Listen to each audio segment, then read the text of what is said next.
Okay, another session of Lunch and Learn, July 29th. Unbelievable, they're already getting towards the end of the summer. I'm still back in the spring. In any case, the title for this week's session is How to Be Consoled When Things Are Bad. It's kind of provocative. And, and the truth is, when they asked me for the title, I debated whether to say console or comforted, because they're very similar. So I looked up the definitions, and I found a very interesting. Put down quiet. Yeah, the definition I found is like for console, right? Console is to alleviate or lessen grief, sorrow, or disappointment, give solace or comfort. And comfort is defined as to soothe, console, or reassure. So really quite interchangeable. But there's one very pronounced difference. For comfort, one of the definitions is to bring cheer to, as opposed to console, which doesn't mean to cheer up. And so I think this is like I said, rather provocative topic. And I'm going to start not with what comforting is or consoling is, but what is not consolation. And to do that, take one of the teachings in the ethics of the fathers, chapter 4, verse 18, Mishnah 18, from Shimon ben Azad. He says like this: Al tinkamenu b'sha'a shemeto mutal lefanav. It translates as, do not console someone while his dead lies before him. In other words, that the period of the most grief is not the time to try to console someone. No, it's before the funeral. Before the funeral, do not even try to console someone. Now, why do I bring this up? Because if within the next about 15 minutes we can understand why he says not to console someone before the funeral of a loved one, if we're able to do that, if I'm able to bring the message across in the next 15 minutes or so, that means that I've succeeded in giving over the idea. Now, how are we going to give over the idea of consoling? For this week's Haftorah, not the Parsha, but the Haftorah. The Haftorah, the Parsha is Akev. And if we look closely at the Haftorah, I think can shed some light on what is consolation and what is comforting. Before we get into that, what is the Haftarah? The Haftarah is the portion from the prophets that we read after reading the Torah portion of the week or of the holiday. Why do we read the portion? Well, the Torah isn't enough. We have to add something to it. Well, in the year 168 BCE, Antiochus Epiphanes, who we know from Hanukkah, decreed that it was forbidden to Jews who were under Greek rule to read from the Torah. He wanted to be universal. The Torah is not universal enough, and so it was forbidden to read the Torah. And so what did the Jews do? They said, okay, we won't read from the Torah. We'll read a portion from the prophets that's reminiscent or suggestive or has a common theme with the Torah reading. And so that was the idea of reading the Haftarah, the prophets. Over a period of time, the decree was no longer in force, but the sages of old decided to continue the practice of reading this portion from the from the prophets. Okay, so now we come to the question: how does the Haftorah? Now we know what Haftorah is. What is the Haftorah of Ekev, this week's portion, offer consolation? I made some notes because there's a lot of information, and I don't want to leave anything that will go in the wrong direction. I'll try to adhere to the notes that I made. First, the background of Haftorah, the Haftorot, the Haftorahs that we read every week. From the very beginning of the Sefer Torah, from Bereshit, Genesis, until the 3 weeks, which we just finished about a month, we started actually a month ago, we read from the prophets things that are connected specifically to the portion of the week. Until we came to the 3 weeks, the 3 weeks is the period from Yud Zayin Tammuz, which is the beginning of the destruction of the temple. That's when, among other things, the walls of Jerusalem were breached, until Tisha B'Av, which was last week. During those 3 weeks, we read 3 special Haftorot, taken either from Isaiah or from Jeremiah. And it's called the Haftorot of, in Hebrew, it's called Poronut. What is Poronut? Wasn't sure how to translate it, so I looked it up. And it came up with this. Poronut can be translated as tribulation, misfortune, grievousness, and calamity.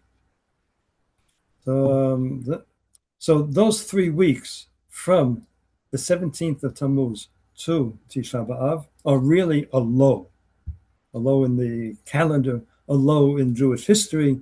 Things are pretty bad.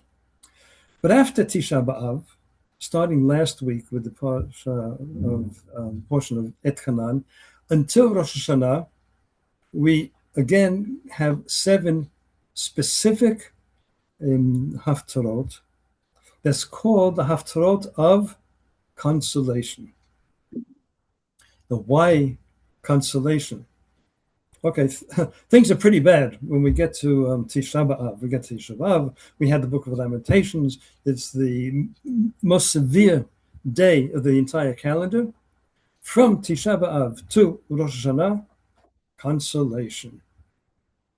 And the common theme of all the Haftarot during those 7 weeks is one of consolation. Now, the key to understanding what consolation is, we can find in the second of the 7 Shabbatot, which is this week, Ekev. And to do that, we'll compare it with the last week's Haftarah of Et Hanan. Now, very important to keep in mind that the Rabbi says that the 7 Haftarot is actually a progression. It's not 7 different ideas or separate ideas, but ideas that lead in progression from the beginning to the end. We will concentrate mostly on this week's Ekev, but first let's revert to the Haftarah of Et Hanan and see what that's all about. The Haftarah of Et Hanan begins, Nachmu, Nachmu Ami. That's God saying, comfort, comfort my people, says God. Okay, so we're already starting off on the right foot. We're being comforted. What is the idea of comforting? I want to read a few verses. I know generally, and in Chabad house, they have the translation of the Chumash with the Haftarot of Rabbi Miller. It's a very, very good translation, excellent translation, very applicable.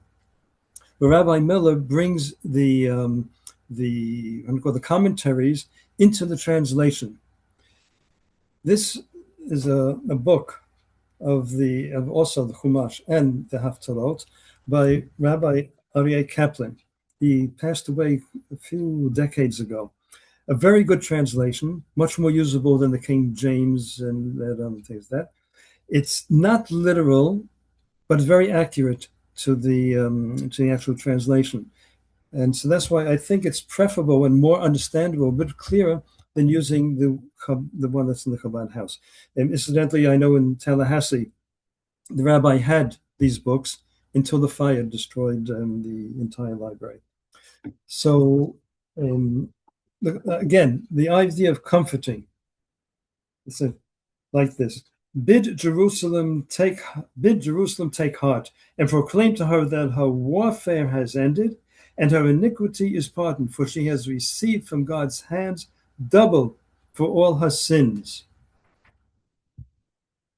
Listen, one calls, prepare the way for God in the wilderness, make straight in the desert a highway for our God. A little bit further on, and God's glory will be revealed, and all mankind will see it together, for God's mouth has spoken it. Very comforting, very positive, a great way to finish the idea of Tisha B'Av, the period of. And the last verse: lift up your eyes on high and see who created these, who brings out their host by number, calling them by name through the greatness of his might and the force of his power. No one is missing.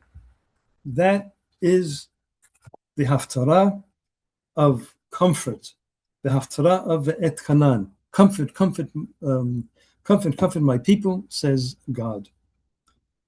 It's all a gift. God gives. There are no demands, no requirements, no action is required. In fact, nothing is not required. Nothing is even demanded by God. If we remember the definition that we had of comfort at the beginning, to bring cheer to, this is very cheer filling. I don't know exactly how to say it. Full of cheer. That's comfort. It's a free lunch. This is what God is giving to us. Great, wonderful. That is the message behind the Haftarah of Ve'et Kanan. Now we come to the centerpiece of the idea of consolation. This week's Haftarah, Ekev. How does it begin? But Zion said, God has forsaken me. My God has forgotten me. Begins with a complaint. By the way, the beginning says Zion. Zion sometimes we use as a euphemism for Eretz Yisrael, for the land of Israel, sometimes for Jerusalem. Mount Zion, just outside the walls of the old city of Jerusalem, is where King David is buried. Zion, in its actual meaning, means the Temple Mount, Bet HaMikdash. And so when we talk about Zionism, we're not talking about making Aliyah to Israel. We are talking Zionism is being connected to the source of the Jewish people, which is where Abraham bound Isaac and the Akedah, the binding of Isaac. It's where Jacob had his dream, the ladder leading to the angels going up and down the ladder when he was leaving. It's the source of the soul of the Jewish people. And so, Zionism essentially is Judaism because of what Zion, the real Zion means, the Temple Mount. In any case, get back to where we were. A little bit further on, listen to what it says. Behold, you were sold for your iniquities, and your mother put away for your transgressions. Why was there no man when I came? This is God saying. And no one to answer when I called. Is my hand too short to redeem, or do I have no power to deliver? Behold, at my rebuke, I dry up the sea and make the wilderness a riviness. Riv is a wilderness, and so on. Essentially, what God is saying, it's your fault. You're exiled. Tribulations came upon you. Because of me? No, it's because of you. It's your fault. Now, this is a little bit strange because I thought we were supposed to be comforting. I thought we were supposed to be consoling. This is some progression. We talked, right? We said the Rebbe said there's a progression from the first week from Etchanan to Akev. This is called a progression. Um, to understand this, as we said at the beginning, there is always a correlation of some kind between the Haftarah and the portion. And here, let's make a comparison between Ve'etchanan and Ve'ekev. The portion, not the Haftarah, the portion. In last week in Ve'etchanan, we read the Shema Yisrael. Shema Yisrael was 3 verses.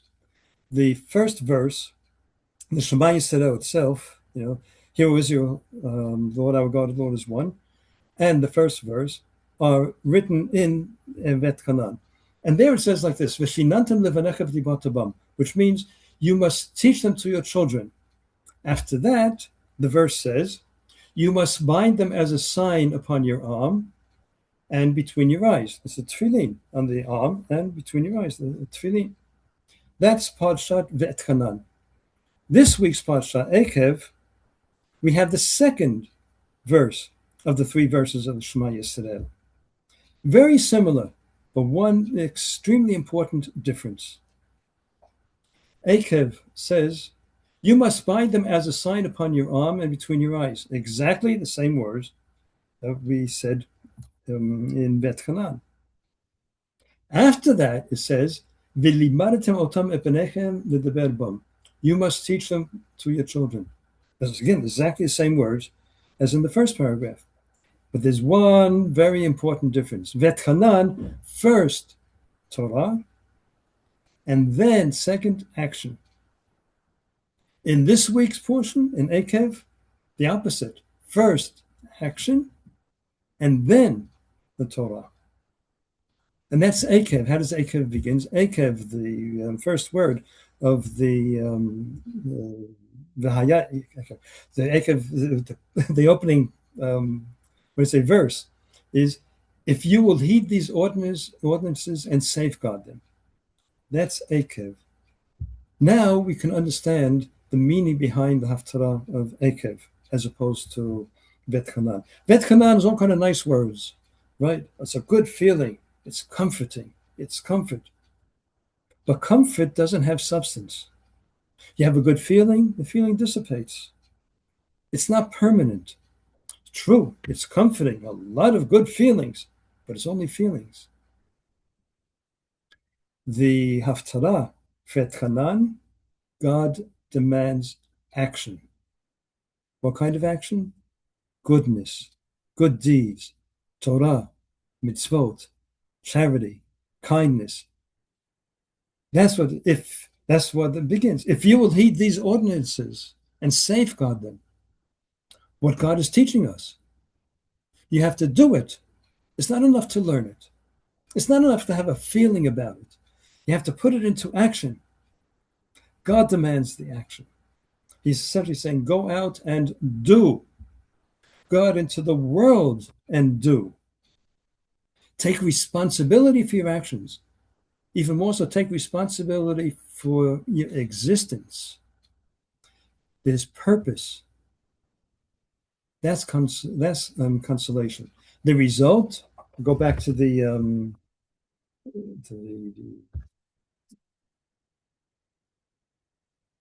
in the Haftarah, reads, can a woman forget her nursing child and not have compassion on the son of her womb? Yes, they may forget, they being Am Yisrael, they may forget, but I will not forget you. Behold, we'll skip that. Lift up your eyes round and about and see. They all gather together to come to you.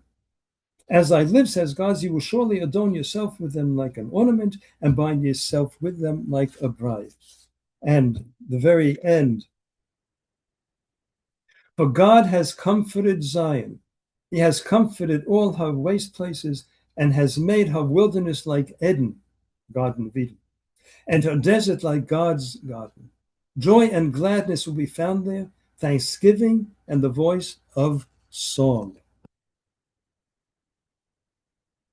That's consolation. Not because it's given as a gift, but because we have gone out and we have done something, and God repays the doing with consolation. By doing, we get the consolation. And now we can go back to what we said at the beginning of the ethics of the fathers. We said before the funeral, the person is in the epitome of grief, not capable of. In fact, between the time that a loved one, first degree loved one, and the funeral, the mourner is excused. Like I said, excused is not required. Is actually excused. And does not keep any of the mitzvot. Doesn't pray. Doesn't say barachot. I admit when I was in that situation and they ate something by mistake, I said a barachah. But the idea is that's the epitome of grief. He's not capable of being consoled or comforted. But after the funeral, goes to Shiva. People come and comfort. People come and console. And that helps. But when is the actual consolation? At the end of the Shiva. At the end of the Shiva, the minhag, what is the minhag? The practice is if somebody says, get up, go out. That's again, go out and do. There's a purpose. Do it. Go out. That's the Torah's way of being consoled. Turning grief into not turning the grief, dealing with the grief. How? By doing something positive. And reminds me that when we opened the Chabad school here in Petach Tikva, I was the chairman of the board of the administration. And I remember we had problems and we didn't know what to do. And I asked the president of the congregation, what should we do? He said, what should we do? Do. What do we do? Do. Action. I was reminded of a story, it has nothing to do with Judaism, something not Jewish at all. A certain father of three children, two daughters and one son. And I read his story that one of the daughters died at an early age. And it was a terrible, terrible blow, of course. And then the second daughter died. And he said he was just devastated. He couldn't get out of bed. He couldn't do anything. He was devastated. And then the son came along and said, Dad, I need your help. I don't know what it was, learning how to ride a bicycle, or the homework, doing a puzzle. I don't know what it was. And he said his son, he didn't feel like doing anything, but his son was very persistent. Dad, I need you. I need you. I need you. And when he went to help his son, he suddenly was relieved, felt a relief. With all the grief and everything, he found consolation. Because consolation, that's what we learned from this week's Haftarah. Consolation said, you want to be consoled? Who doesn't? Okay, how do you do it? Do, give, move, be alive. That's the way to bring about consolation. And I want to tell just one more story. And once when I was many years ago, the Central Synagogue here in Petach Tikva, there are a few people who stand outside asking for money. One of them was a blind man who I'd seen a number of times. And when I passed by, I put a few coins in the, he was holding a jar or something. I put blind. After I put the coins in, he got up from his chair and with the stick, the blind people use, made his way to the entrance, the main entrance to the synagogue. And there on the wall was a charity box. He took out one of the coins and put it in the charity box. There's an expression in English, give and take. What do you mean take? Is it yours at all? What are you taking? Giving, okay, giving is fine. Giving and take? No, Judaism says something else. You don't give and take. You give and receive. And when you receive it as a blessing. And because it's a blessing, it's consolation. That's the message that we learn from the Haftarah of Akev. Do, give. You have purpose. Be alive. That's the consolation. And that's the consolation that we learn from the seven Haftarot of consolation after the epitome of darkness, Tisha B'Av, the epitome of tragedy. We console ourselves. How?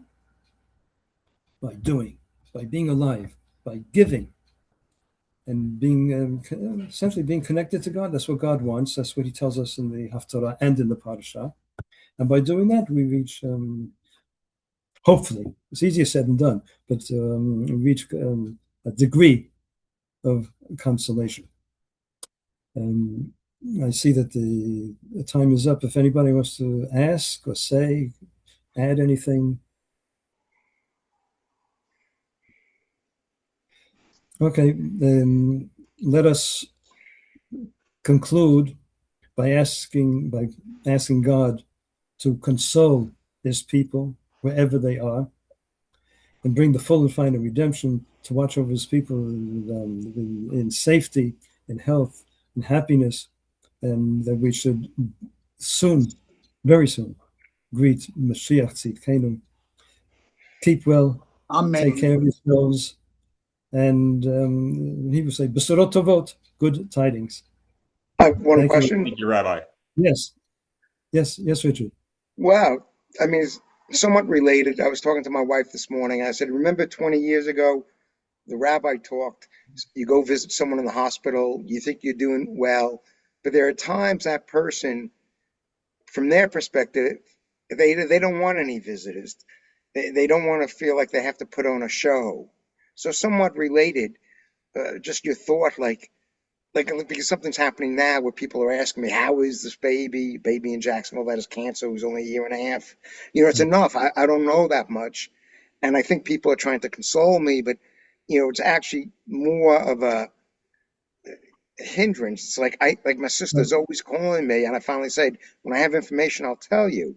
But like if a patient's laying in the hospital, what do you think about sometimes that you don't go there because you think you're doing something well, but from the other person's Right. perspective, maybe they want to be by themselves. Maybe they But just I want to understand. pray. I understand what you're saying. I would say three things. First of all, when you visit somebody who's sick, the Gemara says that you actually remove or absorb into yourself without getting sick 1/60th of that person's illness. I'm not exactly sure that means if 60 people come visit that he'll be healthy, but the idea is that there is something positive that happens. And the second thing is that the Rebbe emphasizes that every single Jew is able to bless someone else. And so when you bless, then you don't know, there's no way that we can know what the end result will be. We have to believe that it will be something good, that it's something positive. It'll give a positive energy, a positive feeling, or something like that. We had somebody in our community who suffered a very serious stroke just before Rosh Hashanah. And he was in the hospital, unconscious. And his wife asked me to come and blow the shofar for him. Now, he was unconscious. He can't hear, right? At least we don't think he can hear. I don't know what effect the blowing of the shofar had on him. It may be nothing. I believe that it did something. It's very interesting. I don't want to keep you, but my wife's stepfather also suffered a stroke, and he was in the hospital, and actually in Dallas, and it was snowing outside, and I was afraid, to drive in the snow. So I said to him, his English name was Jules. I said, "Goodbye, Jules." He was unconscious and connected to the machines. When I said, "Goodbye, Jules," the machine jumped. With all that, a person not only needs, but it has um, is, he needs his own self space. What not need, but he needs it. He needs it, and we can't violate that. Okay. And so you have to find the proper balance that sometimes people need their privacy, they need their space, they need their comfort zone. And we can't say, "Oh, I'm going to force you to put on tefillin, or I'm going to blow the shofar, or I'm going to come visit you." If he doesn't want, he needs that comfort zone, All and right. we have to be aware of that. If Rabbi, if I could just build on what you just said and just add one comment for Richard. Richard, if you take a look at the Kitzur Shulchan Aruch, there's a Siman 193. Okay, it's called "The Laws of Visiting the Sick," and it actually has all of the details, as Rabbi was pointing out, and gives you all of the details. How many days you should wait, depending on how sick the person is, whether they're in hospital or not in hospital. It's Simon 193. Well, thank you very Right. much. That's the very good. The rabbi That's has to it. put you on the payroll. That's comforting. This is great. Always very Oh, stimulating. okay. Thank you for joining. And I hope I presented it clearly enough to get the message across that what's really meant. And again, all the best. Keep well. Stay healthy. And B'sorot Tovot, good tidings. Thank you so much, Rabbi. Bye Thank bye. you so much, Thank you Rabbi. all. Bye.